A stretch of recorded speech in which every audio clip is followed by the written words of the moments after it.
नमस्कार। आज का हमारा टॉपिक है stress created due to static and dynamic load. ये जो है डिजाइन कंसिडरेशन का एक फैक्टर है। ये क्वेश्चन पेपर में काफ़ी पूछा जाता है। ये लोड जो है दो प्रकार के, स्टैटिक लोड और डायनेमिक लोड। तो पहले हमारा टॉपिक है static load. Stress created due to static load, इसमें पहला आपका रहेगा direct stress.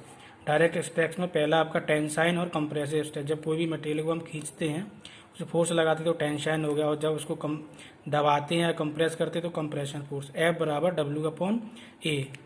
C R in single plane बराबर एफ एस बराबर डब्ल्यू अपॉन ए। अगर आपके टू प्लेन्स हैं, C R in two plane बराबर एफ एस बराबर W upon two A. Bearing और क्रशिंग स्ट्रेस बराबर एफ बी बराबर force of crushing upon area of contact. Nomenclature यहाँ पे क्या है, डब्ल्यू अप्लाइड लोड है, A area of cross sectional है, एफ टेंसाइल और कंप्रेसिव स्ट्रेस है, एफ आर शियर स्ट्रेस है और F B stress in bearing है। अगला आपका आता है स्ट्रेन। स्ट्रेन क्या होती है, विकृति। जब कोई भी मटेरियल पर हम फोर्स लगाते हैं तो उसमें कुछ चेंजेस होता है, या तो लंबाई बढ़ जाती है या एरिया बढ़ जाता है, तो उसको हम स्ट्रेन बोलते हैं। तो इसमें पहला आपका है टेंसाइन स्ट्रेन, एफ रो टी बराबर एफ टी अपॉन ई, और शियर स्ट्रेन बराबर एफ एस रो एस बराबर एफ जे अपॉन जी। ई यहाँ पे मॉडुलस ऑफ इलास्टिसिटी और जी मॉडुलस ऑफ रिजिडिटी है।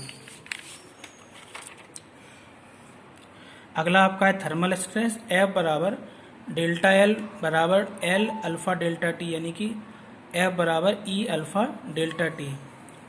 यहाँ पे delta L increase in length, delta L original length, alpha coefficient of linear expansion, T increase in temperature and F stress created. अगला आपका आता है fourth number, stress caused bye bending. जब हम किसी मटेरियल को बेंडिंग करते हैं, मोड़ते हैं, तो उस पर कितना स्ट्रेस लगता है, एम अपॉन आई बराबर एफ अपॉन बाई। एम बराबर F I upon Y. I upon Y is also known as Z. M बराबर F into Z. Z is the section of modulus, M is the moment of resistance, I second moment of area, F tensile और compressive bending by distance from the neutral x, and z बराबर I upon y which is known as sectional modulus। अगला आपका आता है पांचवा नंबर, stress caused by torsion. T upon I बराबर F S upon are बराबर जी थीटा बट्टे रो। तो टी के पद में इसको चेंज कर लेंगे, टी बराबर F S into I P upon R, और I P upon R is also known as I P. तो टी बराबर F S into I P.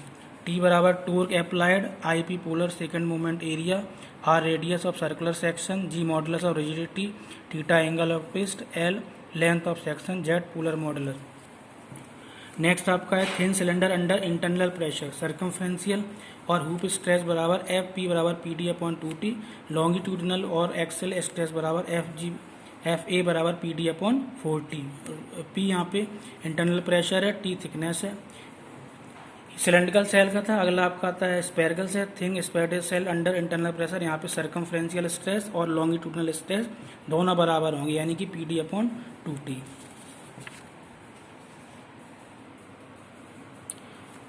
इसके बाद अगला है आपका डायनेमिक स्ट्रेस। डायनेमिक स्ट्रेस क्या होता है, stress produce by variable load, a change in magnitude and direction are known as dynamic stress.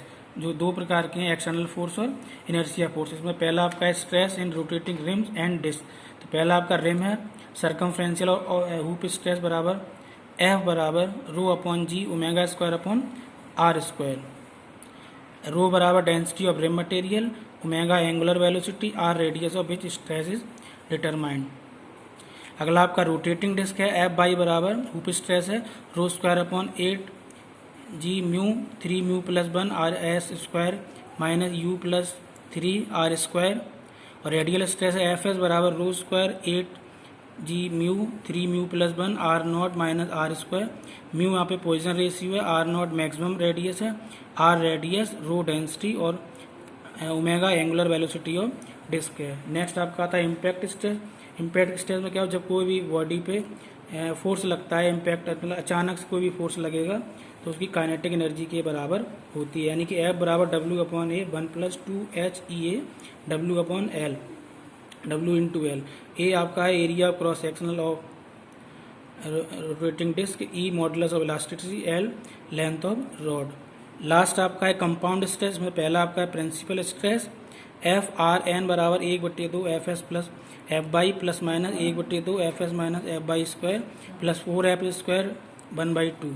Maximum shear stress F R S बराबर 1/2 F S minus F Y square plus 4 F S square का 1/2। तो ये stress थे आपकी static load और dynamic load. Static load में आपकी थी 2 रोटेटिंग रिम का और रोटेटिंग डिस्क का, और दूसरा था आपका इम्पैक्ट स्ट्रेस का, और थर्ड था आपका कंपाउंड स्ट्रेस का। तो इसी के साथ ये हमारा टॉपिक ख़त्म हुआ, और आगे के लिए आप नोटिफिकेशन मिलता रहे, इसके लिए आप चैनल को सब्सक्राइब करें। धन्यवाद।